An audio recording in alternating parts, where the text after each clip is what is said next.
이와 같이 식사 후에 또한 잔을 들고 말씀하셨습니다. 이 잔은 내 피로 세운 새 언약이니 이 예를 행해 마실 때마다 나를 기념하라. 그러므로 여러분이 이 빵을 먹고 이 잔을 마실 때마다 주가 오실 때까지 그분의 죽으심을 선포하는 것입니다. 사랑하는 주님, 이 시간 주님의 보혈에 동참하며 나아갑니다. 우리 인생 가운데 묶여있는 모든 죄의 사슬과 죄의 멍에로부터 자유케 되게 하여 주시옵소서. 우리를 묶고 있는 모든 죄의 사슬과 죄의 멍에는 이 시간 예수 이름으로 명하노니 묶임을 받고 풀려질지어다. 하나님, 죄로부터 자유케 되는 인생 되게 하여 주시옵소서. 죄와 싸워서 승리할 수 있는 인생 되게 하여 주시옵시고, 우리 인생 가운데 예수 그리스도 이름으로 힘입어서 능력에 덧입어서 모든 죄와의 전쟁 가운데 승리를 선포하며 나아갈 수 있는 하나님 사람 되게 하여 주시옵소서. 감사드리며 살아계신 예수 그리스도 이름으로 기도합니다. 아멘. 잔을 높이 들어 동참하시겠습니다. 이 시간 한번 기도하겠습니다. 하나님, 이 시간 기도합니다. 내 인생 가운데 묶여있는 모든 죄의 사슬과 죄의 멍에로부터 자유케 되는 인생 되게 하여 주시옵소서. 죄의 지배를 받는 인생이 아니라 의의 종의 지배를 받는 인생 되게 하여 주시옵소서. 하나님의 사람으로 거룩한 삶의 능력이 회복되는 역사가 있게 하여 주시옵소서. 주의 이름을 크게 한번 외치고 동성으로 기도합니다. 주여! 오 하나님 아버지, 기도합니다. 주님의 보혈을 동참하며 나아갑니다. 우리 인생 가운데 묶여있는 모든 죄의 사슬과 죄의 멍에로부터 자유케 되는 인생 되게 하여 주시옵소서. 하나님 아버지, 우리 인생 가운데 죄의적으로 살아가는 인생이 아니라 의의적으로 살아갈 수 있는 인생 되게 하여 주시옵소서. 주님, 우리 감사하는 은혜와 부러움을 고백합니다. 예수 그리스도의 보혈을 의지하여서, 예수 그리스도의 보혈을 의지하여서 거룩한 삶의 능력에 복되게 하여 주시옵소서. 우리 인생을 지배하게 하여 주시옵소서. 우리 인생을 지배하게 하여 주시옵소서. 말씀의 능력과 은혜의 능력에 복되게 하여 주시옵소서. 말씀의 능력에 복되게 하여 주시옵소서. 거룩의 능력에 복되게 하여 주시옵소서.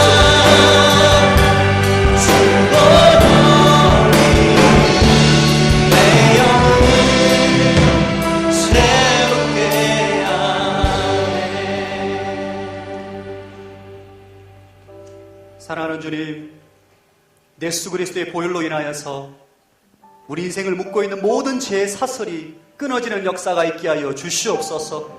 반복적인 죄의 습관, 죄된 생각, 죄된 행동들이 그리스도의 보혈로 인하여서 끊어지는 역사가 있게 될지어다. 주님, 죄를 미워하는 마음을 허락하여 주시옵소서. 하나님의 관점이 나의 관점이 되게 하여 주시옵소서. 거룩한 삶의 능력이 회복되게 하여 주시옵소서. 주님의 몸과 주님의 피에 동참한 모든 인생들마다 거룩의 능력이 회복되게 하여 주옵소서. 감사드리며 살아계신 예수 그리스도 이름으로 기도합니다. 아멘. 할렐루야. 말씀 충만하십시오. 성령 충만하시기 바랍니다. 우리 시간 하나님께 영광의 박수 한번 힘차게 한번 드릴까요? 할렐루야.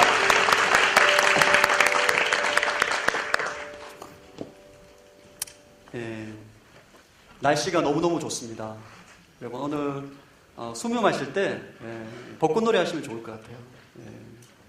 할렐루야. 제가 어제 집으로 갈 때 길을 잘못 들어 여의도로 들어오게 됐어요. 정말 힘들었습니다. 너무 차가 많아가지고 또 많은 청년들이, 많은 가족들이 벚꽃놀이 하는 것을 보았는데, 오늘 순모 마실 때 순별로 또 벚꽃놀이 하시고 또 좋은 음식도 드시고 말씀으로 좋은 은혜와 교제를 나누게 되길 바랍니다. 오늘 말씀은 향유를 부은 여인입니다. 대략 스토리는 이렇습니다. 오늘 한 바리새파 사람이 예수님을 저녁 식사로 초대해요. 그 당시 예수님이 한창 뜨고 있었기 때문에 수많은 사람들이 예수님을 따라다녔습니다. 시몬의 집, 바벨론, 이 사람 이름이 시몬인데 예수님을 저녁 식사에 초대하다 보니까 그 시몬의 집에 수많은 사람들이 몰려가게 되고 예수님과 바리새인 시몬이 대화하는 장면을 구경하고 있는데, 근데 갑자기 초대받지 않았던 한 여인이 등장합니다. 오늘 본문에 보면 죄 많은 여인, 이 여인의 등장에서 눈물로 예수님의 발을 씻기고 자신의 머리털로 예수님의 발을 닦고 또 예수님 발에 입맞춤을 하고 예수님 발에 그녀가 가지고 있는 향유를 붓는 장면. 그리고 예수님께서 그 여인에게 죄사함을 선포하지, 내 믿음이 너를 구원하였다, 내 죄들이 용서받았다 라고 선포하는 내용입니다. 첫 번째 나누고 싶은 주제는 예배를 회복하라 라는 주제로 말씀을 좀 나누기를 원합니다.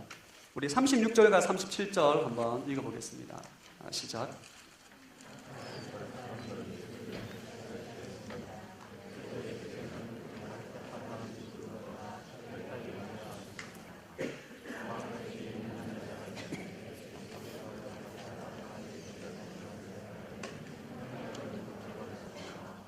예, 36절에 한 바리새파 사람의 네모칸을 쳐주시고 예수의 동글라미를 쳐주시고 죄인인 한 여자의 네모칸을 쳐주시기 바랍니다.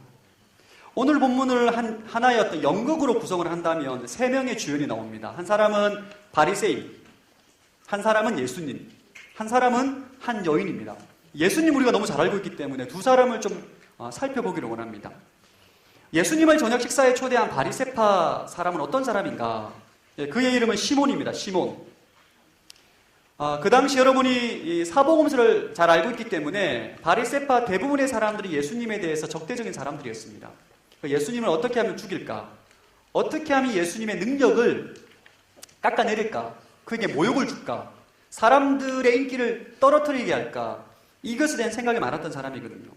오늘 본문을 쭉 묵상하다 보면 이 바리새파 사람 시몬도 그와 유사한 사람입니다.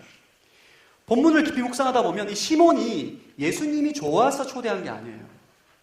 목적이 있어. 불순한 동기가 있는 거예요.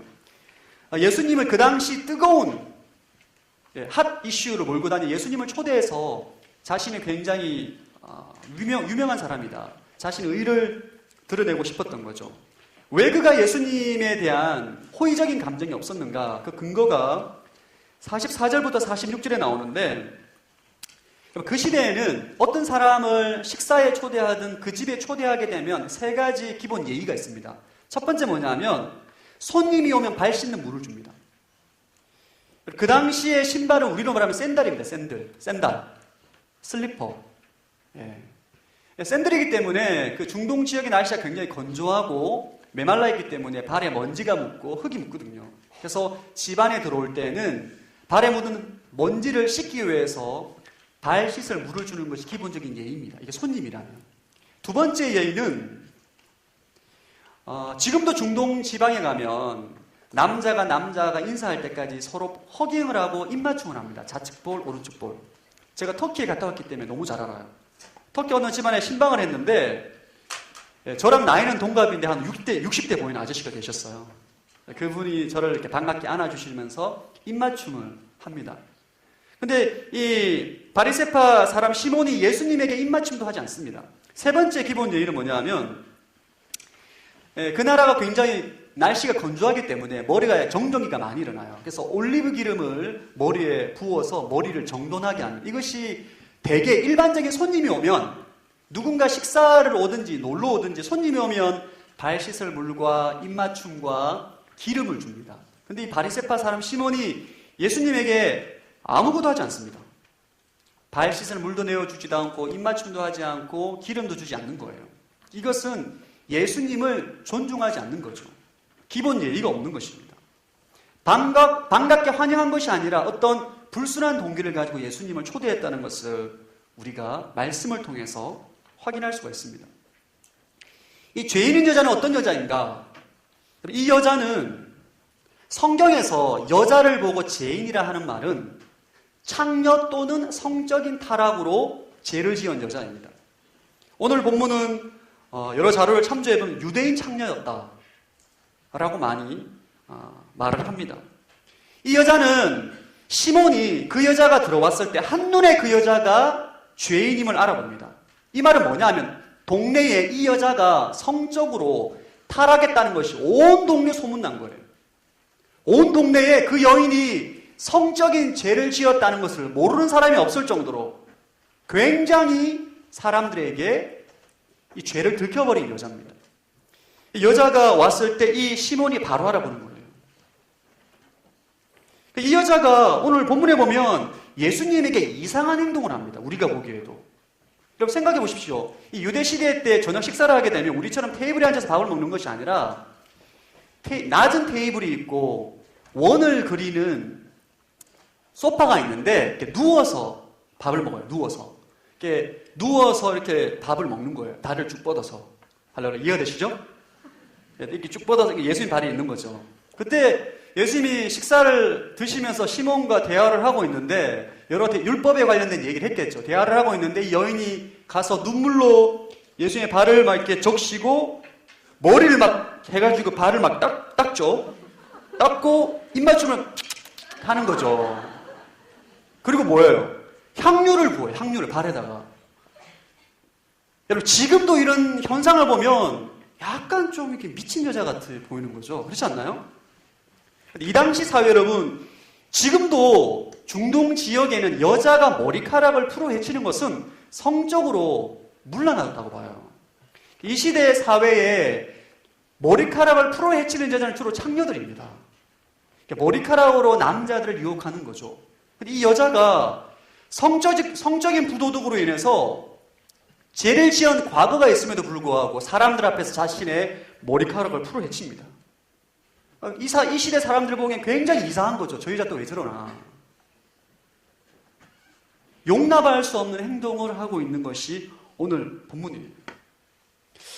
오늘 첫 번째로 우리가 좀 주목하고자 하는 사람은 이 여인인데, 여인. 죄인인 한 여자, 창녀, 성적인 타락으로 인해서 온 동네방네 소문난 여인. 사실 이런 여인은 굉장히 비참한 인생을 살아가게 되는 거죠. 오늘날에도 자신의 성적인 치부가 드러났을 때에는 동네에서 못 삽니다. 이사 가야 되는 거죠. 근데 이 동네 소문 다 난 거예요, 지금. 오늘 이 죄인인 여인, 향유를 붓는 여인이 예수님을 향하는 태도를 보면 우리가 세 가지를 발견합니다. 첫 번째는 갈망이에요, 갈망. 여러분, 이 성적인 죄를 지었던 여인이 수많은 사람들이 모여있는 그곳에 찾아옵니다. 자신이 그곳에 가면 아무도 원하지 않는, 아무도 환영하지 않는 조롱받고 모욕받고 지탄받을 것을 알매도 불구하고 예수님에게 찾아가는, 예수님을 향한 갈망이 넘쳐납니다. 예수님을 향한 사모함, 갈망함. 사람들이 조롱하고 비난하지 않아도 아랑곳하지 않습니다. 예수님의 발 앞에서 눈물을 흘리고 발을 닦고 향유를 붓는 거예요. 주님을 향한 갈망이 있어요. 두 번째는 무엇을 발견하는가? 종기. 예수님을 종기 여깁니다. 그녀가, 이 여자가 여러분, 유대 여자예요, 유대 여자. 머리를 지금도 중동에 가면 눈만 내어놓고, 특별히 유대인들 같은 경우에는 이렇게 뒤집어 씁니다. 이렇게 막 머리카락을 안 내놓아요. 자료에 의하면 이 머리카락 내놓지 않기 위해서 여자들이 머리를 짧게 깎고 다녔다라는 자료도 있습니다. 이 머리카락을 풀어 헤쳤던 이유는 이 여인은 이미 예수님이 구원자라는 것을 알아요. 예수님으로 인해서 죄사함을 받았다는 것을 알고 믿은 여자입니다. 그녀가 예수님을 보기 위해서 갔는데 바리새인 시몬으로부터 예수님이 약간의 조롱을 받는 듯한 것을 보게 되는 거예요. 왜냐하면 물도 안 줘, 기름도 안 줘, 입맞춤도 안 해줘. 손님이 왔는데 손님의 가치를 평가절하하는 거예요. 이 여인이 이렇게 있을 수 없다. 그래서 그 여인이 시몬을 대신해서 지금 눈물로 발을 씻고 머리를 풀어 헤쳐서 발을 닦고 그다음에 향유를 발에 붓는 거예요. 예수님을 높입니다. 그녀가 지금 행하고 있는 행동은 예수님을 존귀하게 되는, 예수님을 높이는 거예요. 세 번째 발견하는 것은 헌신입니다, 헌신. 그녀가 예수님께 향유를 선물하려고 왔던 것 같아요. 제가 말씀을 깊이 묵상하다 보면 그녀가 시몬의 집에 왔던 이유는 향유를 선물하려고 왔는데 예수님께서 손님다운 대접을 받지 못하는 것을 보고 너무 화가 난 거죠. 그래서 그에게 머리에 기름을 붓는 것이 아니라 발에 향유를 붓습니다. 그만큼 이분은 존귀한 사람이다. 이 여인을 통해서 발견한 세 번째는 헌신이에요, 헌신. 자신의 인생에서 가장 소중한 것을 그냥 다 드립니다. 오늘 본문에 나오는 이 여인이 예수님을 향한 태도, 갈망이 있고 주님을 향한 종기가 있고 주님을 향한 헌신이 있는 거죠.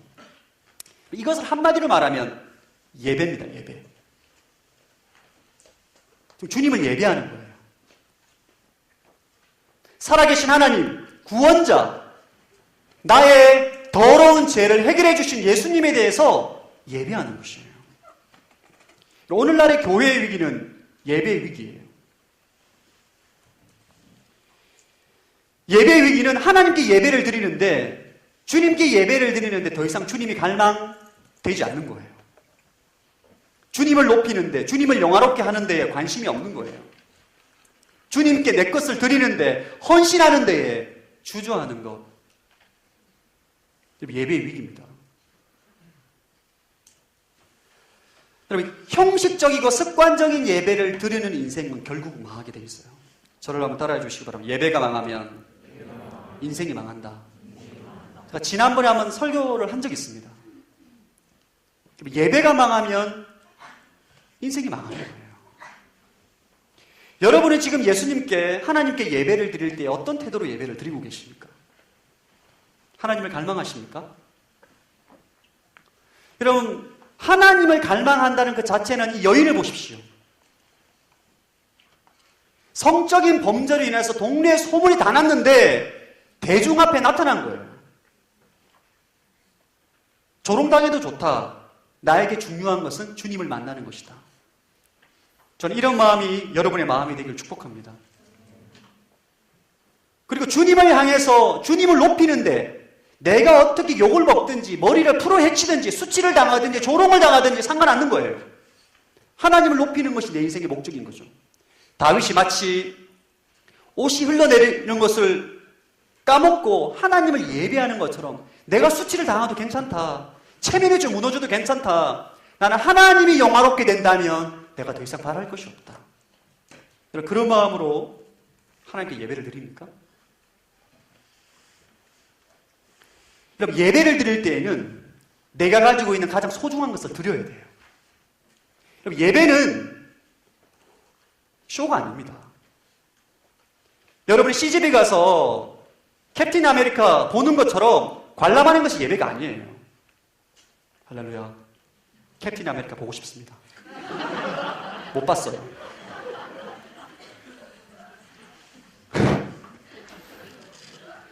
너무 심각해서. 예배는 쇼가 아니에요. 관람이 아닙니다. 예배는 여러분의 가장 인생의 소중한 것을 드리는 거예요. 구약의 제사에 하나님께 예배 드리러 갈 때에 살찐 소와 양과 염소와 비둘기와 곡식, 제산에 따라서 가장 좋은 것을 가지고 주님께 나아갑니다. 제물로 드리는 거예요. 여러분이 예배를 드리는 데 있어서 시간이 아깝다. 헌금을 드리는 데 있어서 물질이 아깝다. 그렇게 생각한다면 여러분 인생 가운데 예배의 위기가 온 거예요. 찬양 좀 시작하고 설교할 때 좀 더 가지. 그럼 그런 생각 자체가 여러분 인생 가운데 위기가 왔다는 증거입니다. 하나님을 향한 이 여인의 모습을 보십시오. 여인의 태도. 전 여러분들이 이런 여인의 태도를 담게 되길 바랍니다. 말씀 묵상하는데 불의 전차라는 영화도 나왔죠. 에릭 리델이라는 사람이 기억나더라고요. 여러분 에릭 리델이라는 사람 아시나요? 1924년도 파리 올림픽에서 영국 사람인데 독실한 크리스찬이에요.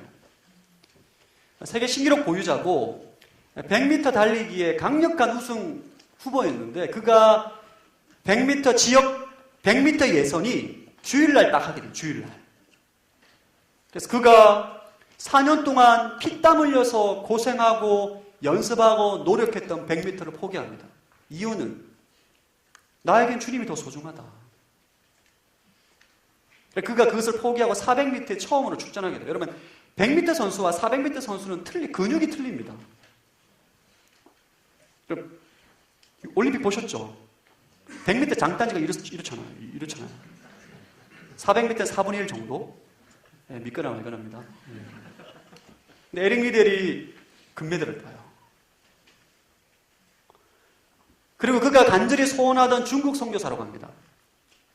중국 선교사라고 가서 선교를 하다가 2차 세계대전이 일어나게 되자 가족은 캐나다로 보내고 자신은 끝까지 남아있다. 결국 일본군 포로 수용소로 끌려가서 생을 마감하게 돼요.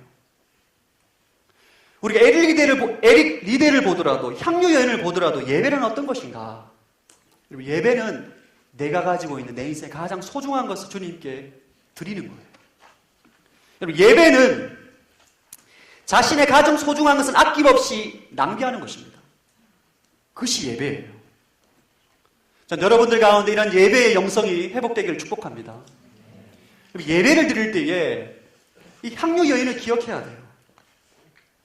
빨리 예배를 드리고 약속 장소에 가야지. 전 여러분이 그런 예배자가 되지 않기를 축복합니다. 저를 한번 따라해 주시기 바랍니다. 예배가 살아나면 인생이 살아난다. 아무리 인생이 죄로 인해서 무너지고 아무리 인생이 망가져도 예배가 회복되면 인생이 살아나게 돼 있어요. 향유 여인을 보십시오. 향유 여인. 이 시대의 창녀는 돌에 맞아 죽는 인생이에요. 지금처럼 재혼이라든지 해외로 가서 제2의 인생을 시작할 수 있는 기회가 전무합니다. 동네 소문이 다 났어요. 창녀를 했든지 간통을 했든지 그런 죄를 지어서 인생이 멸망의 길밖에 남아있지 않은 인생이에요. 근데 그녀가 예수님을 만난 거예요. 예수님을 통해서 하나님을 향한 예배가 회복되니까 이 여자 인생이 달라지는 거예요. 죄책감으로부터 자유해지고 사람의 시선으로부터 자유해지고 인생의 꿈과 소망을 품게 되는 것이죠. 하나님께서 왜 그렇게 다윗을 좋아했는가? 하나님이 정말 기뻐하는 예배자였기 때문입니다. 예배자. 우리는 하나님을 전심으로 갈망하는 예배자가 되어야 할 줄로 믿습니다. 여러분 정말 진심 하나님을 정말 기뻐하는 하나님이 기뻐하는 예배자가 되어야 돼요. 다윗은 사실 다니엘과 모세와 요셉과 다른 많은 하나님의 사람에 비하면 흠이 많은 사람이에요. 밧세바와 간통을 하고 충성스러운 부하 우리아를 교살합니다. 간통죄에 살인죄까지 저질렀던 사람이에요. 그런데도 불구하고 하나님은 내 마음에 합한 사람. 지금은 또 다윗의 장막을 그리워하고 있다. 사도행전에서 말하고 있어요. 다윗은 하나님을 정말 사랑했어요. 하나님을 갈망하고 자신의 인생을 드리는 데 있어서 주저하지 아니하고 하나님 앞에 자신의 인생을 드린 사람입니다. 다윗이 얼마나 하나님을 사랑했냐 하면 얼마나 하나님 기뻐하는 예배자였냐 하면 보통 왕이 되면 가장 먼저 하는 것이 왕으로서 나라를 잘 다스리기 위해서 정치 시스템을 정비하고 군대를 정비하는 것이 대부분의 왕들이 하는 행위입니다. 근데 다윗은 왕이 되고 난 다음에 가장 먼저 한 일이 뭐였냐 하면 언약궤를 다윗성으로 옮깁니다. 그게 다윗이 왕이 되고 난 다음에 가장 먼저 한 일이에요. 군대 정비, 인사, 쇄신, 이거 한 게 아니고 언약궤를 다윗성으로 옮기는 거예요. 그리고 난 다음에 무엇을 했느냐? 레위인들과 제사장의 예배 조직을 재정비합니다.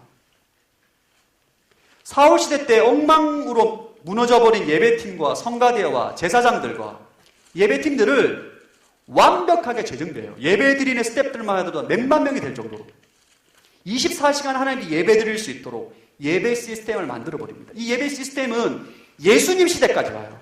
다윗이 만든 예배 시스템은 예수님 시대까지 갑니다. 놀라운 일이에요. 하나님께서 어떤 인생을 기뻐하는가? 예배자를 찾으시는 예배자.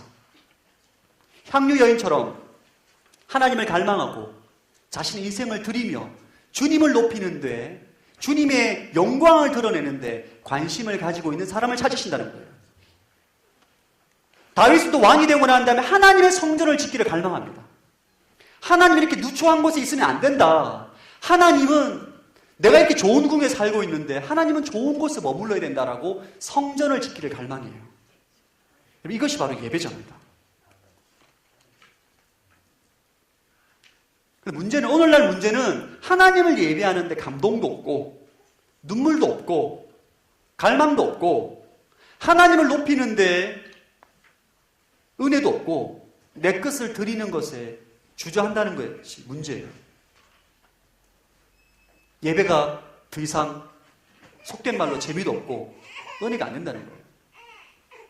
여러분의 예배가 어떻습니까? 주일날 하나님께 예배를 드리는데 여러분 예배가 어때요?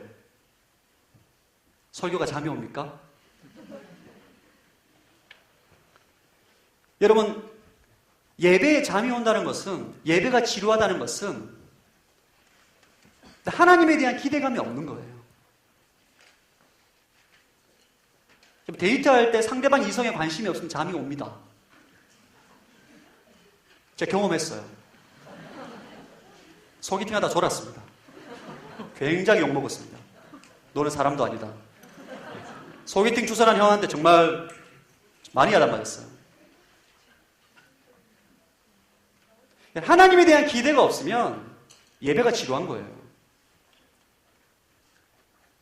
오늘날 수많은 하나님의 사람들이 예배가 지루하고 말씀이 너무 길고 찬양도 길고 왜 이렇게 기도를 오래 하나? 하나님께 내 인생을 드리기도 아까운 거죠. 내 시간이 아깝고 물질이 아까운 거죠. 하나님께 뭘 드린다는 자체가 이게 좋아 보이지 않는 거예요. 왜 그런가? 오늘 메시지의 핵심은 이겁니다. 예배자가 되어야 되는데 문제는 안 된다는 거예요. 하나님을 전심으로 갈망하고 싶은데 갈망이 안 되는 거예요. 하나님께 존귀와 영광을 올려드리고 싶은데 마음이 안 그렇다는 거예요.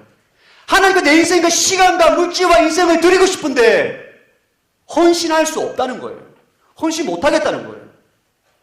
왜 그러냐? 오늘 메시지의 핵심입니다. 핵심. 그 이유는 죄 때문입니다. 죄 때문입니다. 죄. 우리 안에 있는 내재된 죄가 하나님을 향한 열정과 사랑을 쉽게 만들어버리는 거예요. 여러분 안에 이 죄의 문제가 정리가 안 되면 하나님 앞에 예배드리지도 못할 뿐더러 하나님을 위한 사랑과 열정과 헌신이 없어져 버리고 날아가 버리는 거예요. 두 번째 주제 한번 같이 한번 읽어보겠습니다. 죄인임을 따라요. 죄인임을 철저히 자각하라. 두 번째 나누고 싶은 주제예요. 죄인임을 철저히 자각하라. 우리 39절 말씀 한번 읽어보겠습니다. 시작.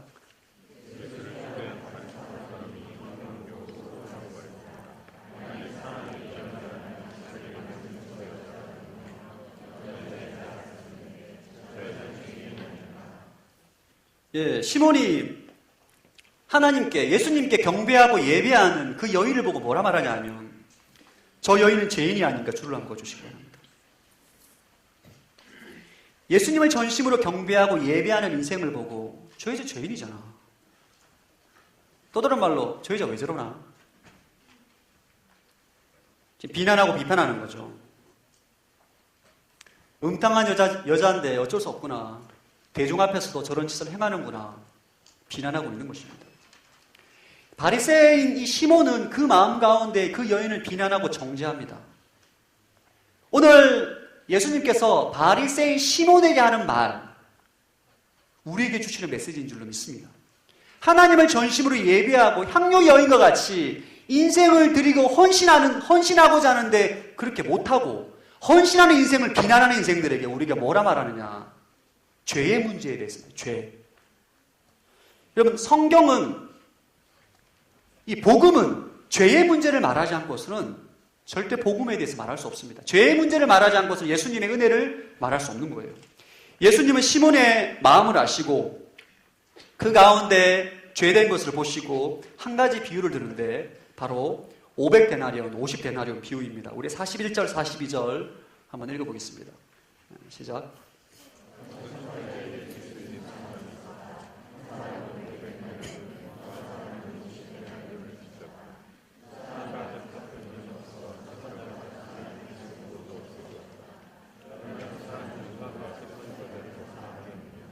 예, 42절에 두 사람 다 빚 갚을 돈이 없어 줄을 한번 그어주시기 바랍니다.